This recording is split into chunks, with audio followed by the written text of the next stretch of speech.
Thank you. I'll call the May 2023 meeting of the Lakeshore Hospital Authority to order. Are there any staff or trustee additions or deletions to the agenda or consent agenda? Mr. Chairman, there are some requested additions. We have two, both for discussion and action. These were received late, therefore we need to act on them prior to our next meeting. One is a request from Terry Phillips from the city of Lake City, wishing to use properties owned by the authority for the spring market. And the other deals with the cyber insurance policy renewal for the authority. And then there is a third item, which is discussion only, and it deals with recent conversations by the city of Lake City regarding the donated lots they were to use for a new city hall. No action will be required, but we do wish to comment and discuss that item.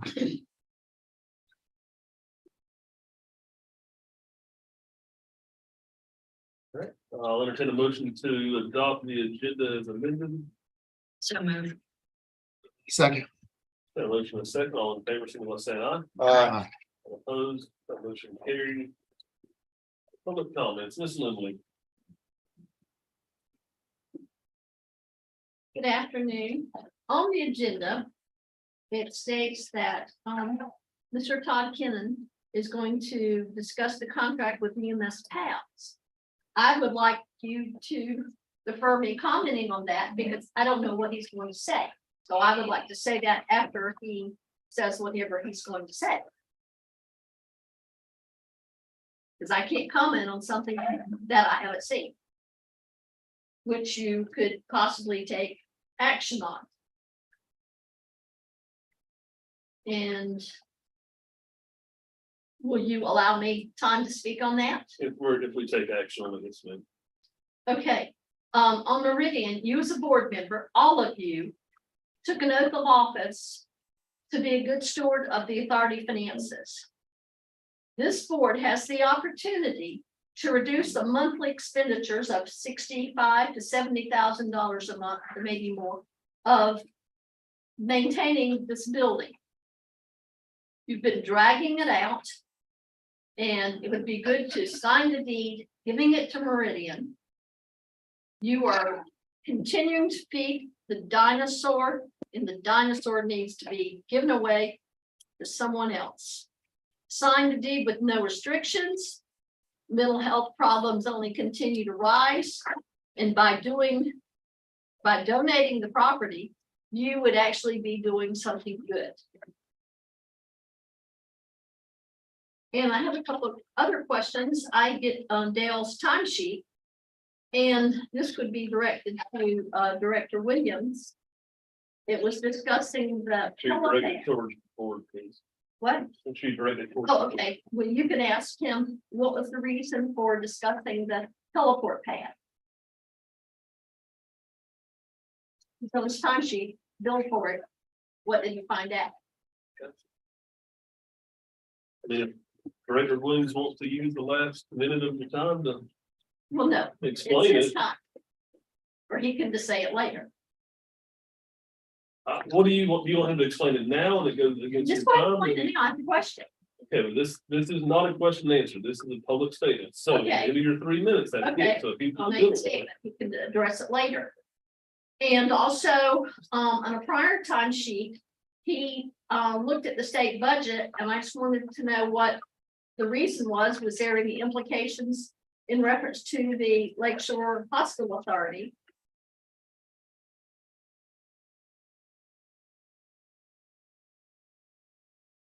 And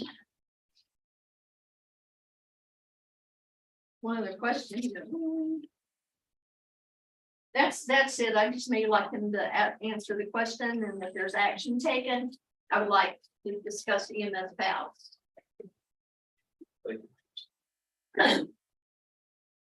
Gardner.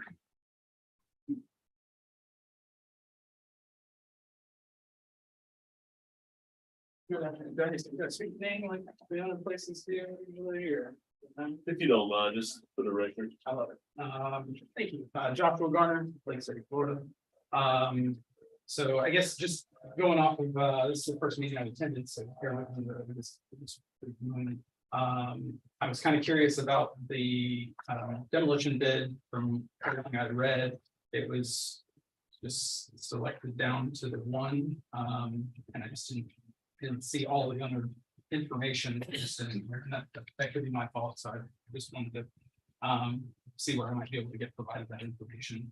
I don't know what building needs a 2-story elevator upgrade, if that's a building that's gonna be demolished. I didn't really understand that when you get in the agenda as well. And very, very similar to Lindley. I'm not sure what the EM pals entails, so I would like to try to reserve that one as well after that. And the same with the update with Meridian. I don't know if there's, I mean, I know it's an update, but if there would be any possible action there. Again, I'm wholeheartedly, and it's sad to say, I'm speaking for a lot of people and I'm the only one speaking and nobody else decides to show up, but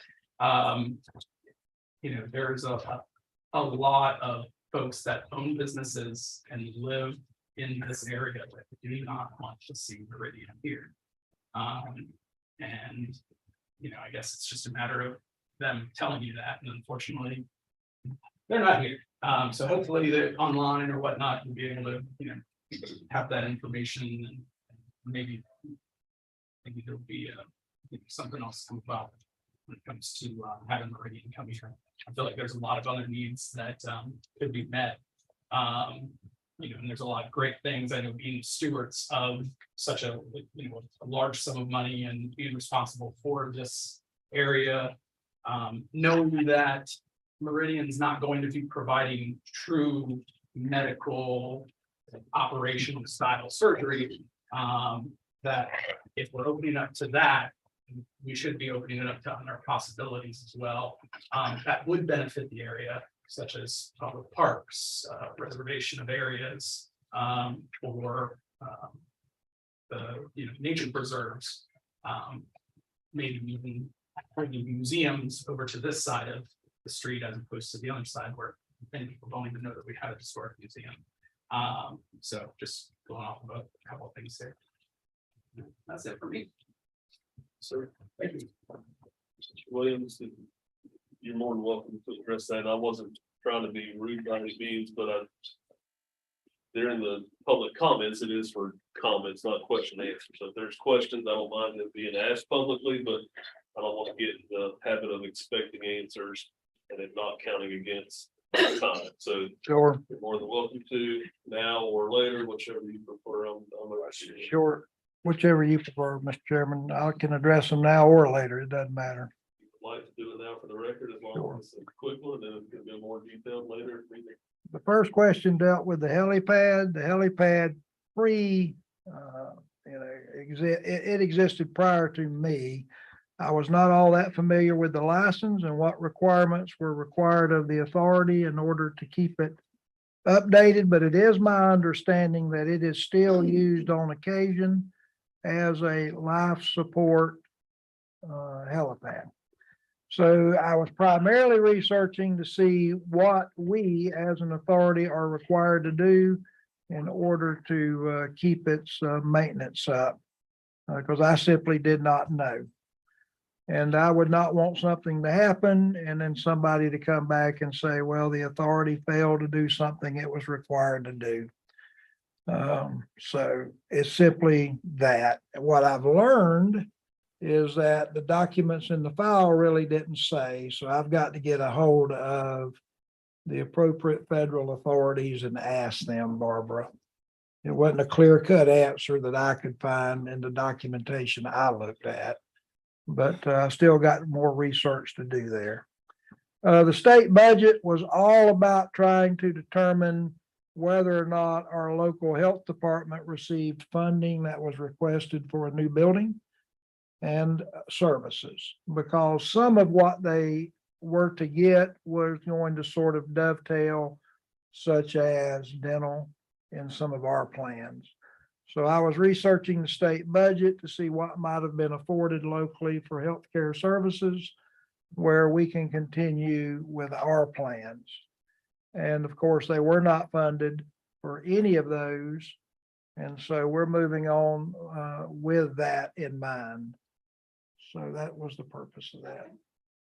And, just, Mr. Williams, I hate to put you on the spot with it, but would you just kind of go over just a brief summary of how we got here from CHS leaving and that there were multiple, requests for proposals that you helped put out, so it's not like we sought out Meridian and that was our only option, but you can just kind of give us a timeline for Mr. Garner, due to Mr. Garner's comments that we have opened it up. After Community Health Systems terminated the lease, we issued a request for proposals for interested parties. I forget the number, but we did receive a number of responses. We were in the process of vetting those when COVID hit. And so we sort of quit in the middle of it simply because we couldn't even, some of the offices we were dealing with were temporarily closed, et cetera. And so we basically stopped doing the vetting. Because of the amount of time that elapsed, we issued a second request for proposals, and we invited anyone who responded initially to respond again. We divided those into two groups, those providing medical services and those that wanted to use it for other purposes, with the priority being given to the medical services side. After having vetted those that were of interest to the authority, we learned that many wanted to use the building, but also wanted there to be a contribution from the authority itself in order for that to happen. It ranged anywhere from $8 to $10 million, if memory served me correct. The authority said, no, we're not interested in that. So then we sort of made an offer. Is anyone willing to take the building without a subsidy from the authority and use it? Of those, well, there was only the one, and that was Meridian, and that's the one we've been negotiating with since. I will say that it's not as easy as just signing a deed. Title work to be done. We've asked for a transition plan from Meridian. Meridian itself is having to make sure that they can obtain the financial resources to do the project. I don't know this for certain, but I believe if Meridian were here today and you were to offer them the deed, they would not, they would say, no, thanks. We're not ready for that. So it's not as simple as just signing a deed and saying here and walking away. Thank you, Mr. Williams. I will entertain a motion to approve the consent agenda. So moved. Second. Got a motion and a second. All in favor, signify by saying aye. Aye. All opposed, that motion carries. New business, can we do the three items that we added first? City parking. Be glad to. You have documents that were printed and put in front of you. The first of those to be an act where the action is to be taken is from Terry Phillips. Terry advises that this coming Saturday, they're going to hold their spring market. She's asking to use the same parking area that you previously approved for their barbecue festival. We still have their certificate of insurance on file. I see no reason to deny the use of that. I would certainly recommend approval and await your action, Mr. Chairman or trustees. Wishes of the board.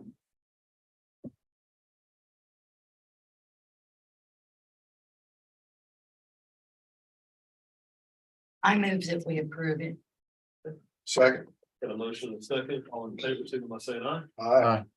Opposed, motion carried. While we're on that subject, I don't know, you and or Mr. Kennedy will need to answer this. Is it possible for us to make a policy stating that the executive director has the authority to grant these requests as long as it meets certain criteria, insurances, and that type of thing? That way we're not walking it on last minute in certain areas. Can we maybe draft something up. We will draft something up for you to look at. Okay. It's time to renew our cyber insurance. I'll remind the trustees that a few years ago, we had a unit of local government that had a problem. They basically were taken hostage, or at least their financial information was, created a huge problem. So everybody after that revisited, relooked and retooled their internal policies as well as their insurance coverages. We have shared what we do with Todd because Todd was not counsel at the time. So we wanted to make him aware of it. If he has any suggestions for change, we'll certainly consider those and see what we can do to implement them. But the actual insurance renewal is due. The annual amount is $1,932, which is a substantial increase. It's about a 50% increase. Don't really know why it increased so much. We've had no claims, and we get good remarks when asked about our security protocols. But nonetheless, I'm taking it, it's just the general insurance market and the increases resulting. But it is a limited type coverage with limited opportunities to place it. We recommend that you renew your cyber insurance policy with a premium of $1,932. I found nothing that caused me any heartburn. I point out that the one thing that is excluded, and doing a little bit of research, is generally excluded, and that is a cyber crime exclusion, but I think that most of these policies, that applies across the board. Essentially, you have a data restoration coverage up to $500,000. And then certain other coverages, transfer of funds, negative publicity. And it seems to me to cover most of what would go on as far as a data breach. And if you're held hostage, so to speak, I think they may use extortion is the word they use. They'll get to the bottom of that, see if they can determine the source of it. And then we even have some coverage that if we have to restore our system to implement anything to prevent what happened from happening again, there's coverage for that. And I got $50,000. So it seems like about as comprehensive as you get in that area. And of course, just to add to what Todd said, the goal here, of course, is to never get to that point. So I think it's just as important, if not more important, what we do with our data on a daily basis. And again, without publicly discussing it, I think that what we do is in keeping with or exceeding what is expected in that regard. So,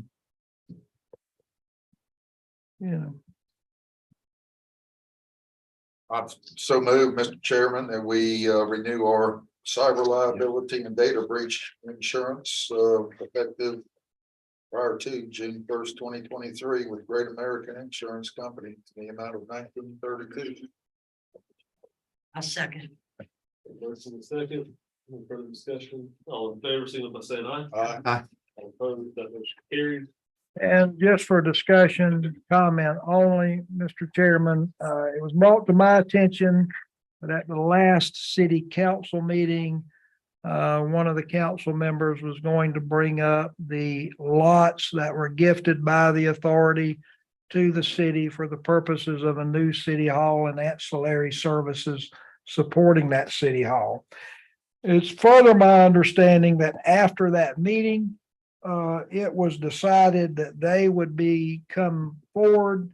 They want to request a change in the potential use of those lots.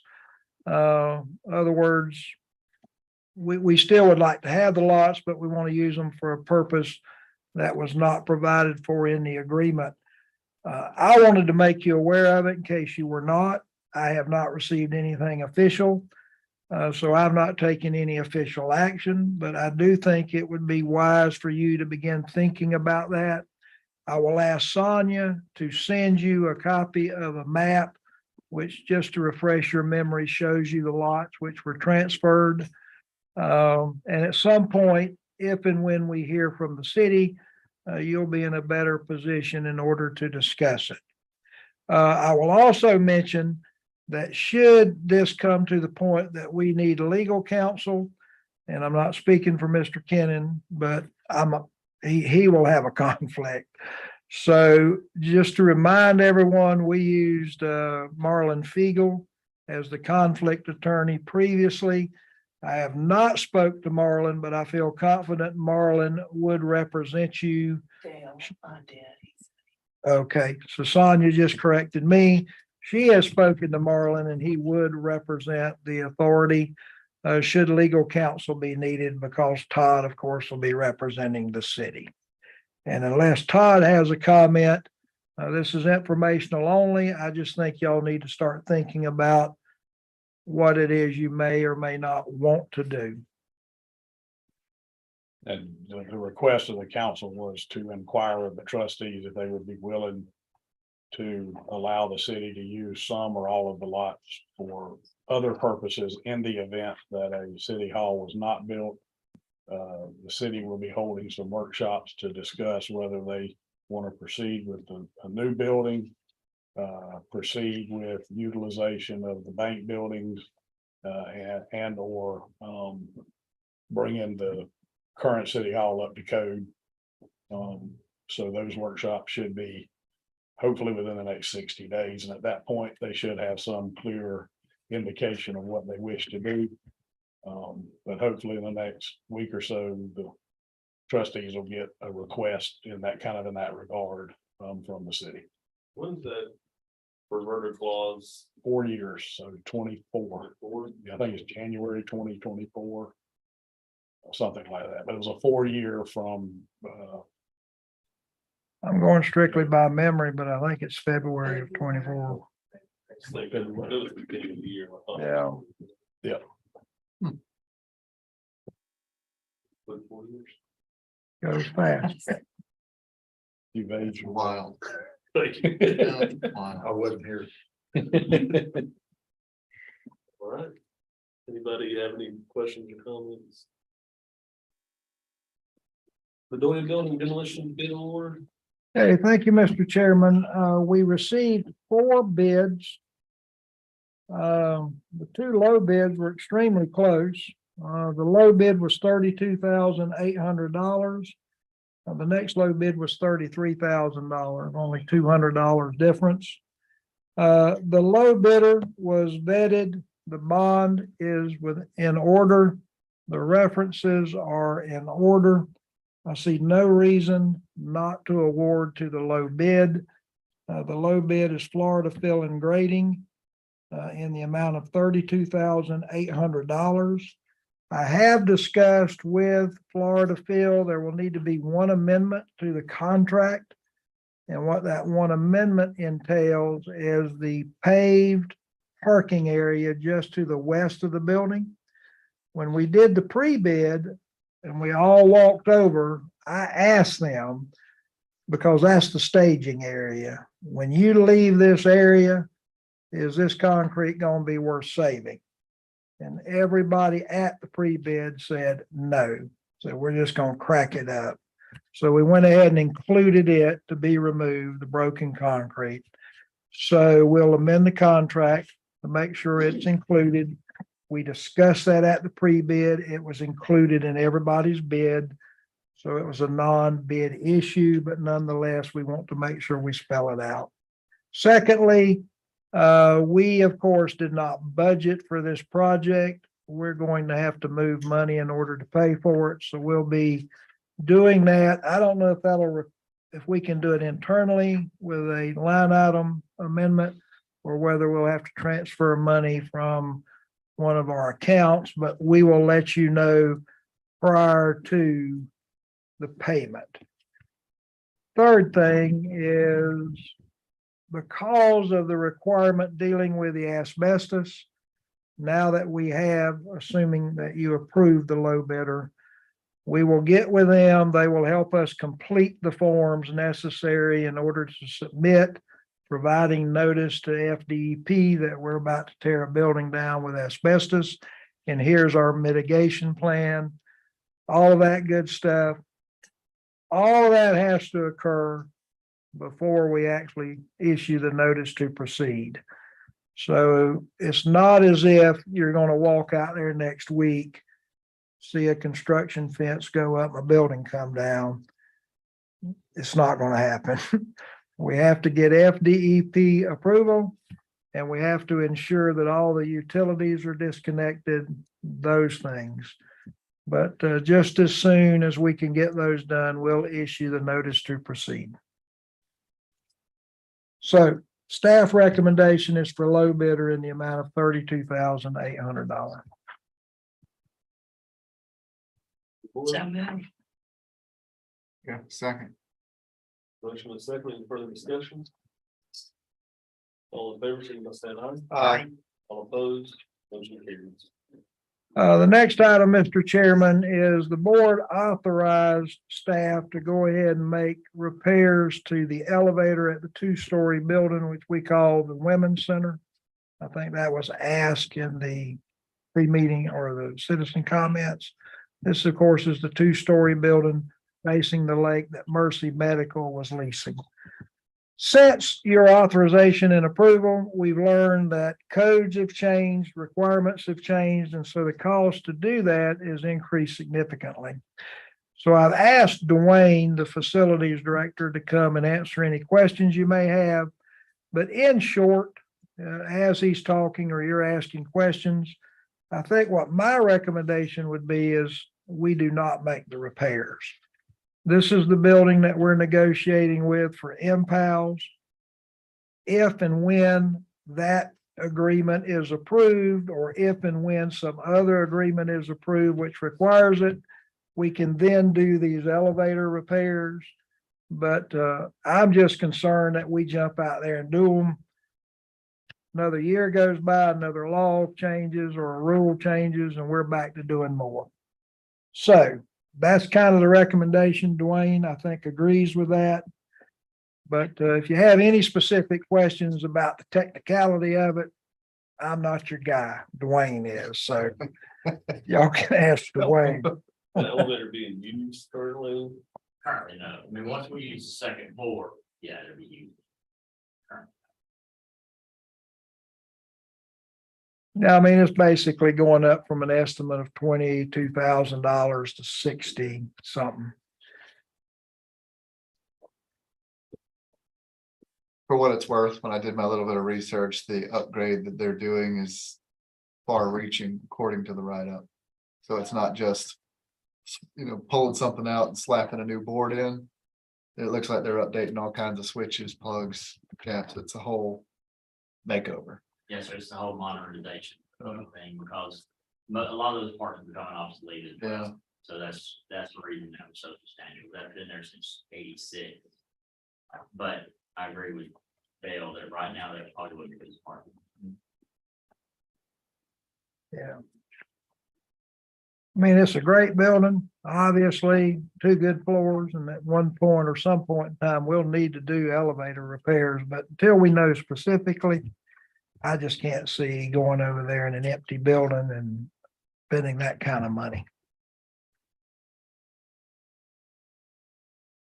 questions or comments? We do nothing, it'll just. Nothing will happen, or do you need? We don't need a motion for an activity, do we? I don't think so, but obviously there was a direction at a previous meeting that we proceed with those repairs. With your understanding. Want to make a motion to suspend the repairs until further action by the trustees. I second that. Oh, I'm sorry. Motion to suspend elevator repairs. I make a motion that we suspend elevator repair until we have interest in the building. There you go. I'll second that. Second, oh, sorry. I'm just gonna write it down for you. Got a motion, and a second, all in favor, signify by saying aye. Aye. Opposed, motion carries. Okay, Mr. Chairman, the next item deals with amendments to the Hospital Authority's Medical Assistance Plan. This is the plan that we go by to qualify people for assistance through the authority for certain medical services that are provided. First of all, let me say that for those of you that read the draft that was in your agenda packet, called and shared your thoughts with me, I greatly appreciate that. And because of those comments, I think when you see this again, it's going to be a little bit clear what is required at point of service, which is something we've discussed, versus programmatic, which is very similar to what we do now. I want to make it very clear that there's really two different levels of qualification. And in trying to do that in a single policy, I think it was a little bit confusing. We certainly don't want that. It needs to be very clear. It needs to be very, very specific. So I'm going to try and rewrite it in order to clarify that a little more. Other than that, all we're simply trying to do are the things that we've discussed numerous times, and that is to make our medical assistance plan somewhat mirror what is used in the healthcare industry overall. The biggest change you'll notice in there has to deal with assets and whether those assets, back up, certain types of assets, and whether or not they're used in determining your qualification. The other thing, and to me, this is a significant change, deals with income. One of the biggest changes is it's not based on historical income, it's based on current income. And the purpose in that, and this is very common in the medical industry, is, you know, we can't really dictate how people or what people do in terms of saving money and how they live. But if somebody loses a job and they're 60 days into unemployment, they may very well need assistance at that moment in time. Regardless of the fact that just 2 months prior, they made good money. And those are the two biggest changes as I see them. But I'm going to clean it up, make it very clear about point of service qualifications and limitations to point of service qualifications, and also programmatic, which is the more long-term and what we would like people to do. But if you have any questions other than those you might have called and asked me, I'll be glad to answer them. But we're just trying to get this to a level that it works for everybody.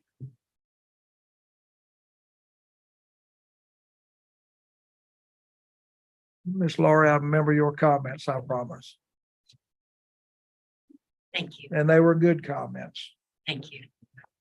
Miss Laurie, being a healthcare professional, her wisdom and counsel is always good to hear because she can give me a perspective that I would not know otherwise. So it's good to hear that. Okay. I'll try to get this out to you as soon as possible.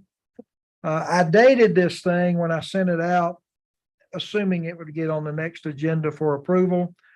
It looks like on the next agenda, you can approve it, but it will not be in the same form. So we can still shoot for next month on approval, but it'll be in a little bit different form than what you have tonight. Okay. And of course, we'll continue to schedule the next 2 items until they have either ran their course or we have an agreement. So that's why we continue to put these on the agenda.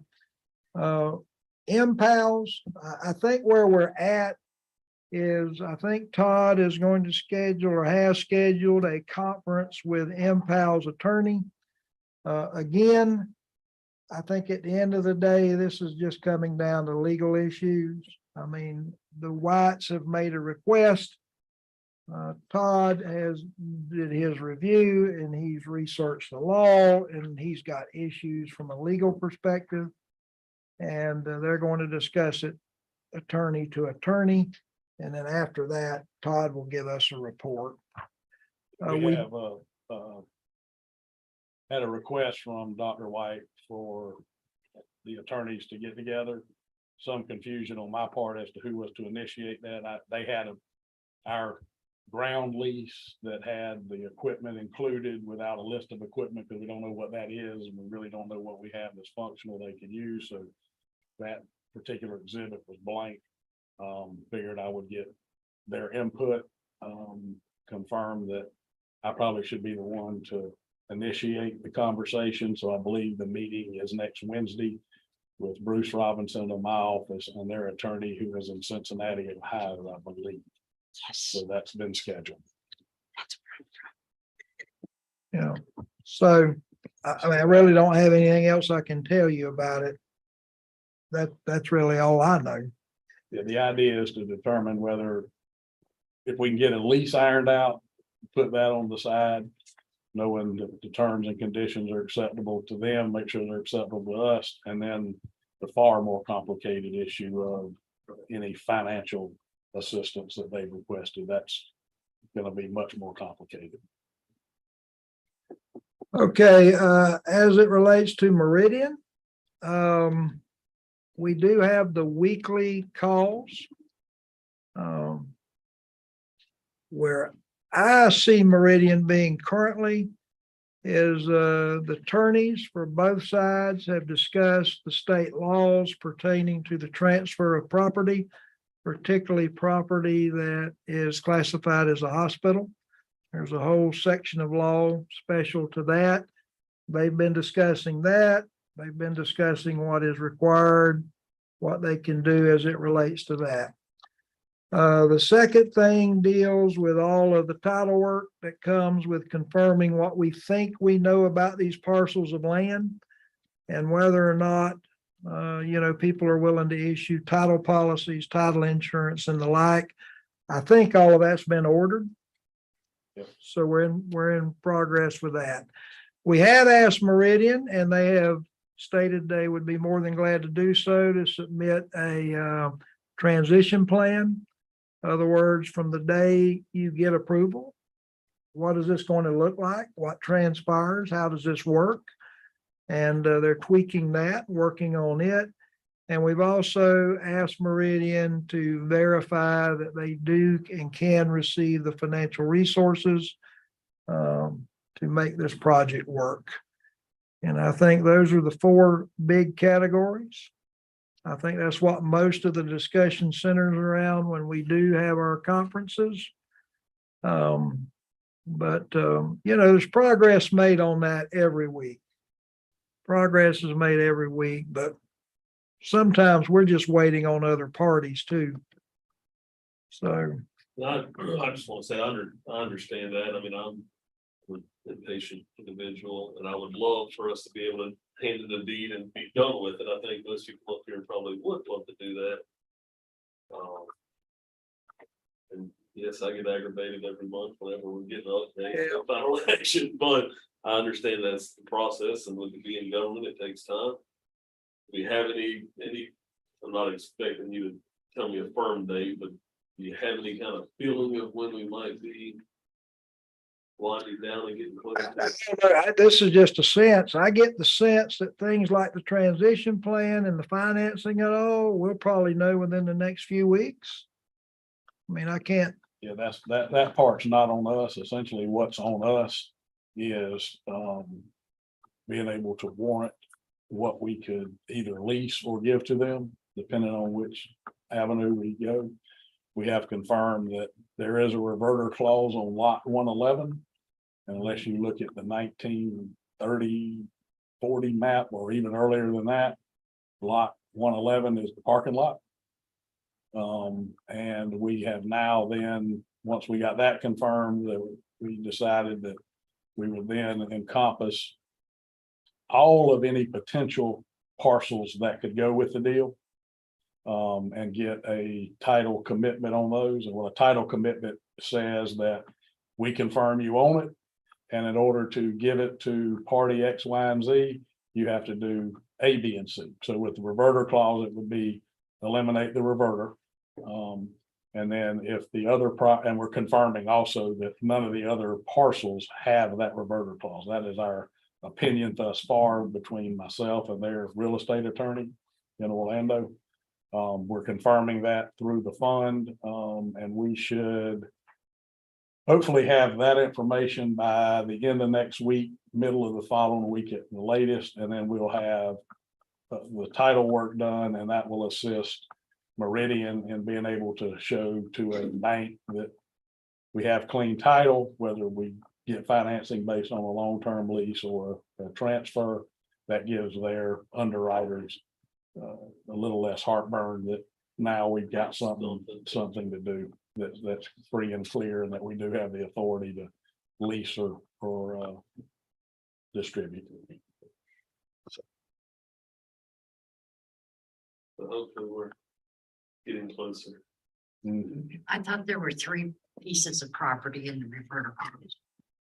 What happened is, if you look back at the deed history, the one reverter clause that's obvious, that stands out, is on the block 111. So it took Jeff Hampton's office, who's been very, very gracious and very helpful. Anytime I ask him for something, within a day or two, I have it. And so they took it upon themselves, based on my request, to do the research. So we didn't have to pay to do it, and identified what block 111 was, and we were able to superimpose that on the map. And that appears to be the big parking lot out the old front door. And then there's a second set of deeds where the city had it, gave it, or the Masons had it, gave it to the city.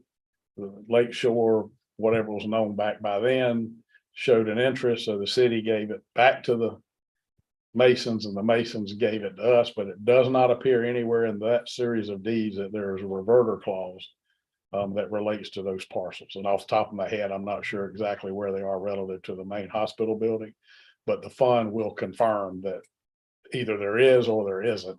If there isn't, then they're going to essentially tell us, if you want to lease it or give it, sell it to someone else, you're going to need a warranty deed. If there is a reverter issue, it'll tell us this parcel, that parcel, you'll also need to have it released like you would on the old block 111, which is not what it's called now. That was back in the original division of the city proper. So next 10 days or so, we should have title work, and we'll know exactly what's required of us to make that our part of the transaction complete. And then, like I say, the other 2 big components, we're waiting on Meridian.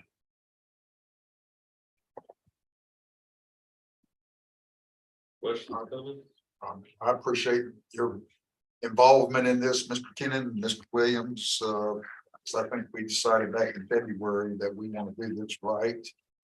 And I realized Rome wasn't built in a day, so it's going to take time.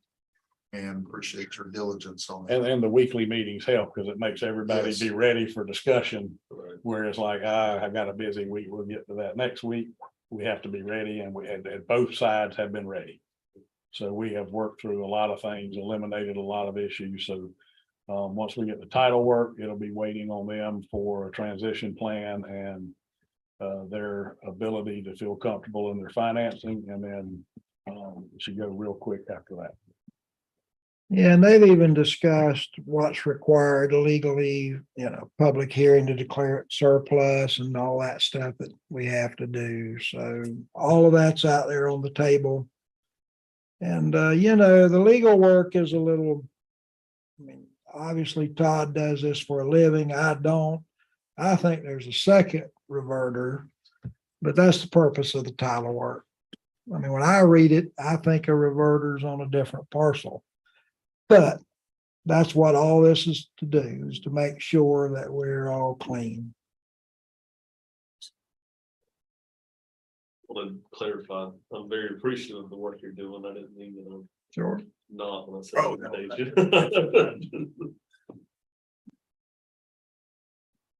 Anything else? Discussion on this item? Comments, questions? All right. No unfinished business, board member comments? Jansen? Kennedy? No. Douglas? I'll just remind you, Mr. Chairman, the 2 citizens asked to speak about those two items after we discussed them. I don't know if they have a question or not. We didn't take any action. Did you have? Yes, I do. I have a question regarding Ian's house. I'll make statements or not. The authority should not underwrite the cost of EMS PALs in any way when there is only 26 current medical service clients. And these are provided through our current primary care providers. And that appears to be sufficient. Within the past couple of days, the HCA hospital known as Lake City Medical Center has recently expanded their ER facilities. If indigents goes to the ER at Lake City Medical Center, maybe staff there should say, these people have no money, that they give the forms and they can come to the authority and qualify as a client. The enabling legislation is pretty specific on what authority funds can be used for. And the funds are used to take care of the indigent population. And there is no mission statement in the enabling legislation. That's something, when the website was set up, that was just pulled out of the air, stuck on there. So there is no mission statement. The purpose is to take care of the indigent. And I total agreement that Dale, hey, don't do anything with that elevator. I think the building should be sold. And if the Whites want to do something, let them. But I don't see legally how the authority can authorize any funds to a for-profit operation. And that's what I was hoping to hear Mr. Kennan talk about, the legal ramifications with the other part of the contract that is not available yet. And if he could elaborate now at a meeting next month, that would be great. Thank you.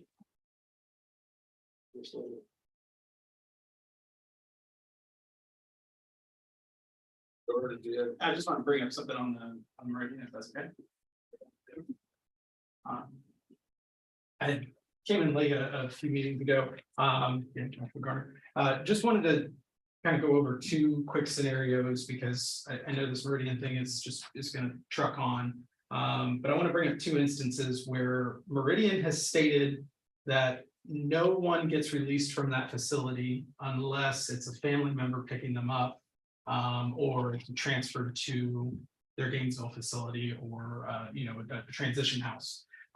Let's not forget how much land is here. They're going to build a transition house here. It's just that's what's going to happen when We get all the other land, they would just be getting that one built, they wouldn't be getting all the other land. I mean, it's several stories too, but at some point, perhaps maybe they do something with those other stories. I feel like, why would they want to constantly travel their patients from Lake City to Gainesville to that transition house when they've got plenty of room to do whatever they want to once it's theirs? Two instances that I want to bring up though, that happened not too long ago. One was about 2 years, and I can provide this information later on. I do not have my notes in front of me for some reason for it. But a person who was recently released from Meridian on a bicycle had struck a employee that worked at a downtown establishment while she was eating lunch outside with a stick. I'd asked for the police reports on it. I'd asked for information more on it, and it just so happens there is no information on it. It so happens that the Lake City Reporter did not release any other additional information on it. And I just wanted to clear that Meridian's a pretty big advertiser for Lake City Reporter. But that was an instance that happened that she's still going through a legality issue with. And she's given me permission to share her story with that. But literally while she sat down to eat at Marion Street on the outside patio, she got struck in the back of the head. by a recent releasee. So I brought that up, but at a previous meeting, unfortunately, it wasn't on the record because I submitted my paper too late. And the other instance happened several years back. But if you'll look, and I haven't gotten permission from the family on this. I wish nothing best for them, but the information that's available to me to find on the internet.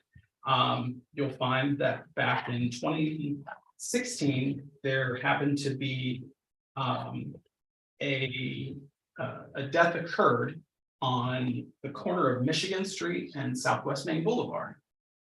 Just coincides with where Meridian's location is. Again, unfortunately, the details of this incident is pretty vague when it comes to online. At that particular time, I actually knew some folks that were involved in it. And information had came out that this was a person who walked out the front door of Meridian and directly into a truck. So I continue to state these things for the sole fact of Meridian can tell the board, can tell the citizens, can tell the city whatever they want to hear to make this magical dream come true, because that's what it is to them. This is beautiful. I mean, a free building, are you kidding me? This is amazing for them. But when those instances come up, and I did ask, their counsel, for public statement, unfortunately, they were unable to comment on both of those, of course. And I could see why, those are a couple pretty big accusations made, that unfortunately, the word Meridian did not come up in the story of those. But again, the corner of Michigan and Main Street Boulevard, and that incident occurred, if I remember correctly, around 2 to 5 in the morning. So this wasn't like a normal pedestrian in my thinking of process anyway. So again, I want to bring up those two motions officially or bring up those two topics officially on record, and I can, once I dive into my several notebooks, pull up more information that I recorded down, especially from the young lady who gave me full permission to describe her entire story.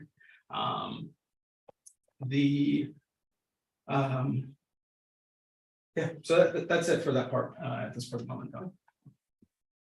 I would challenge you, Mr. Gardner, to think on the other side, maybe that proves that we need more mental health options in Lake City. This is true. It's just when you have employees that work downtown, that's my concern is, they state that they only release to family members and to that, which to my answer to the family. Real quick, this would be a completely different facility than what they have on Michigan Street. This is completely different. This is an inpatient facility, not outpatient. So it's not going to be. But a drug and mental rehab facility is what they still consider calling Inpatient.